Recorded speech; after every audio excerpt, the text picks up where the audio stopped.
ऐसा है, ये सब जो जुल्मेबाजी है इनका कोई मतलब नहीं है। जो ग्रांड डेमोक्रेटिक आजकल जो क्रिटिकल अमाउंट है, ये सब खेल बिगाड़ने के लिए चक्कर में घूम रहे हैं। ऐसा नहीं होगा। जनता सब जागरूक है, हर आदमी जानता, हर युवा वगैरह जानता है कि तेजस्वी ने क्या किया है। बिहार के रण की सियासी चाल लगातार सभी सियासी दल चलते हुए नजर आ रहे हैं। एक तरफ एनडीए और दूसरी तरफ महागठबंधन और तीसरी तरफ प्रशांत किशोर, और अब चौथी पार्टी अगर बात करें तो ग्रैंड डेमोक्रेटिक चंद्रशेखर रावण और एआईएम ओवैसी, असदुद्दीन ओवैसी अब बिहार में अलायंस कर चुके हैं और 64 सीटों पर वो बिहार में चुनाव लड़ेंगे। अब उनके चुनाव लड़ने से बिहार में क्या स्थितियां बनने वाली हैं, किसके पक्ष में माहौल बनेगा, इसका नुकसान किसको होगा, इस बात को समझने के लिए हम समाजवादी पार्टी के दफ्तर में तमाम जो युवा कार्यकर्ता है, आप एक बार चेहरा दिखा दीजिए सभी लोगों का, मैं अपने सहयोगी दिखाऊंगा, तमाम जो ये युवा कार्यकर्ता है समाजवादी पार्टी के, इनके हम बीच में हैं और इनसे हम पूछेंगे कि अगर असदुद्दीन ओवैसी और चंद्रशेखर रावण अगर अलायंस करके अगर बिहार में चुनाव लड़ने जा रहे हैं तो किसका समीकरण बिगड़ने वाला, क्या लगता है किसकी गलत खराब होगी? ऐसा है, ये सब जो जुल्मेबाजी है इनका कोई मतलब नहीं है। जो ग्रांड डेमोक्रेटिक आजकल जो क्रिटिकल अमाउंट है, ये सब खेल बिगाड़ने के लिए चक्कर में घूम रहे हैं। ऐसा नहीं होगा। जनता सब जागरूक है, हर आदमी जानता, हर युवा वगैरह जानता है कि तेजस्वी ने क्या किया है। तेजस्वी एक ऐसा नेता है जो युवाओं के बारे में सोचता है। हर घर में नौकरी देंगे, हर घर में पेंशन देंगे, काफी चीजें वो देना चाह रहे हैं। और तो फिर मोदी ने क्या दिया, नीतीश ने क्या दिया जनता को? जनता वहाँ की जागरूक हो चुकी है। जनता ये भी जानती है ये सब जुल्मेबाजी करते हैं, कोई इनका मतलब महत्व ही नहीं रहा। आज तक ये उन्होंने किया क्या है? सब इधर से पार्टी में, उधर से दल बदलू नेता हैं। और दूसरी बात, हमारे राष्ट्रीय अध्यक्ष जी 25 तारीख को वहाँ बिहार जा रहे हैं, भैया के साथ रोड शो होगा। जो जनता उनको मुख्यमंत्री के तौर पे देखना चाह रही है, क्योंकि युवा वर्ग में वो काम करने हैं, किसानों के बारे में और युवाओं के बारे में, महिलाओं को पेंशन दे रहे हैं। जितने विकलांग लोग हैं उनको 1500 रुपये पेंशन बोला उन्होंने। तो भैया आज की तारीख में युवा वर्ग यही तो सोचता है कि हमें 2 रुपये कहीं से मिले और हमारे बारे में कोई नेता ऐसा सोचे। तो कोई बड़ा सवाल है कि अगर बात करें चुनावों की, तो चुनावों में जो तमाम जो मूल मुद्दे होते हैं, रोटी कपड़ा सड़क मकान सुरक्षा व्यवस्था, और सबसे बड़ी बात है युवा, जो कहीं ना कहीं जो युवा है वो निर्धारित करता है कि राज्य में सरकार किसकी बनेगी। और आप लोग भी युवा हैं और अब असदुद्दीन ओवैसी और चंद्रशेखर रावण अब उतर चुके हैं मैदान में 64 सीटों का अलायंस लेके। क्या लगता है समीकरण तो बिहार का बिगड़ पाएगा? समीकरण तो वैसे खासा बिगड़ना नहीं चाहिए, क्योंकि ये सब जो रणनीति है ना, सोची समझी, ये बीजेपी की है।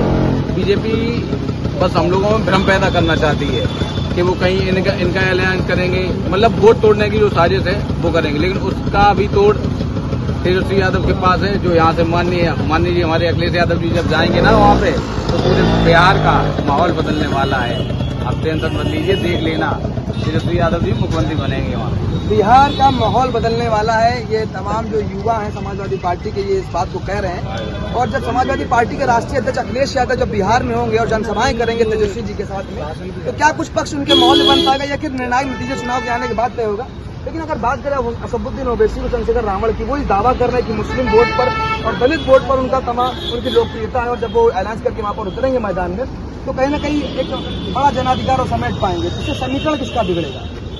देखिए, मुस्लिम वोट भी कहीं नहीं जा रहा है और कोई किसी का वोट कहीं नहीं जा रहा है। राष्ट्रीय अध्यक्ष जी जब पहुंचेंगे तो पूरा माहौल चेंज हो जाएगा और तेजस्वी यादव मुख्यमंत्री बनेंगे और वहाँ का समीकरण सब चेंज हो जाएगा।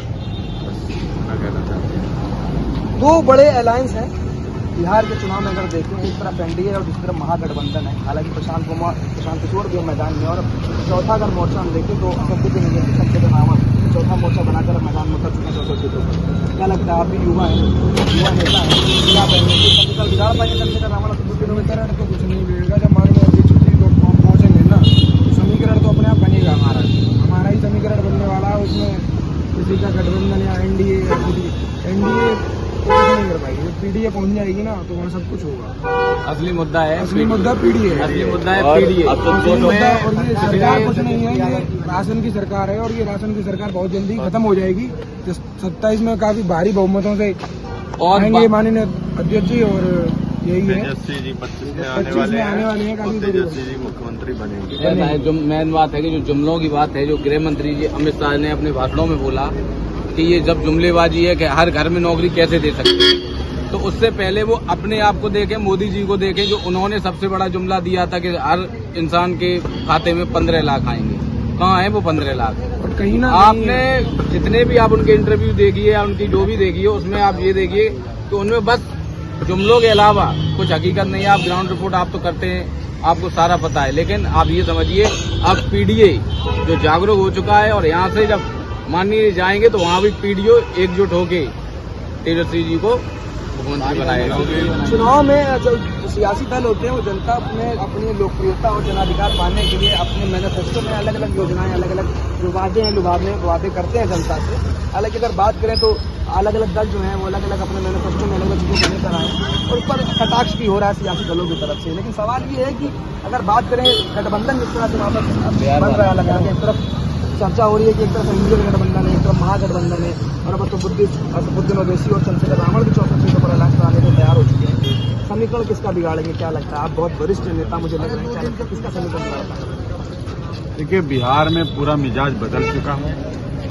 तेजस्वी ने कुछ ही समय में जो एक ऐतिहासिक काम वहां लोगों को नौकरी देने का काम किया था, न सिर्फ बिहारी, अगल बगल के प्रदेश के लोगों को नौकरी मिल गई।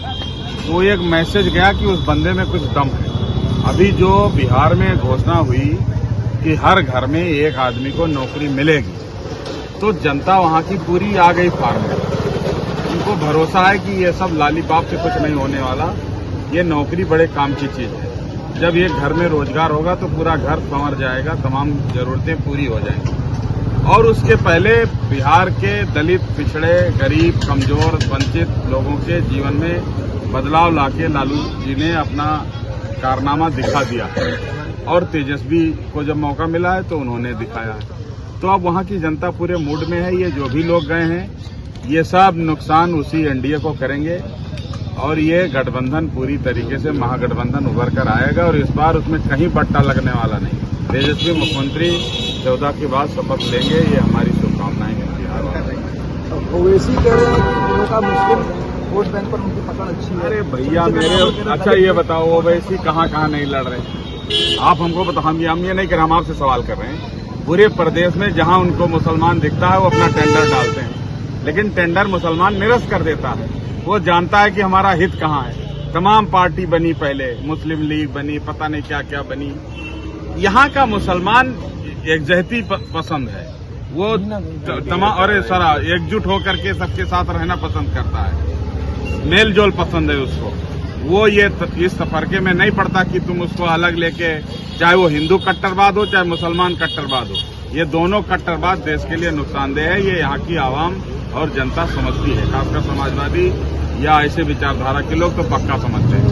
एक तस्वीर है जो अभी इन्होंने खोली है, उस तस्वीर को हम दिखाना चाहेंगे कि आप देख रहे हैं जो अखिलेश यादव जी का जो यहाँ पर पोस्टर बनाया गया, तस्वीर बनाई गई, और देख रहे हैं प्रदर्शन का ये तस्वीर है कि किस तरह से समाजवादी पार्टी जो राष्ट्रीय अध्यक्ष अखिलेश यादव है वो प्रदर्शन करते हैं और पुलिस उनको कैसे रोकती है, बैरिकेडिंग लगा के दर्शाने का प्रयास किया गया। और पीछे देख रहे तमाम जो समाजवादी पार्टी के कार्यकर्ता हैं वो भी यहाँ पर दर्शाए गए हैं। साफ तौर पर संघर्ष जो है वो कहीं ना कहीं इस तस्वीर के माध्यम दर्शाने का प्रयास किया जा रहा है। और अब ये तस्वीर ये बताती है कि ये फर्जीवाड़े के जो ये ऐलान बन रहे हैं ना, वो ऐसे नहीं, इस तरीके से आपको रोड पे उतर के आना पड़ेगा तभी कुछ हो सकता है। फर्जी एयरलाइंस आप बनाओगे, बीजेपी वाले बनवाएंगे, उससे कुछ होने वाला नहीं है। सारा सबूत आपके सामने है। और हमारे राष्ट्रीय अध्यक्ष जी तो सड़कों पर उतर चुके हैं, पीडीए एकजुट है। हमारी भी सरकार 2027 में बनने वाली है। योगी और मोदी के जाने से माहौल पूरा बिगड़ जाएगा बिहार में, कुछ नहीं होने वाला है, सब फर्जीवाड़ा है। तो लगातार कहीं ना कहीं बिहार का जो सियासी रण है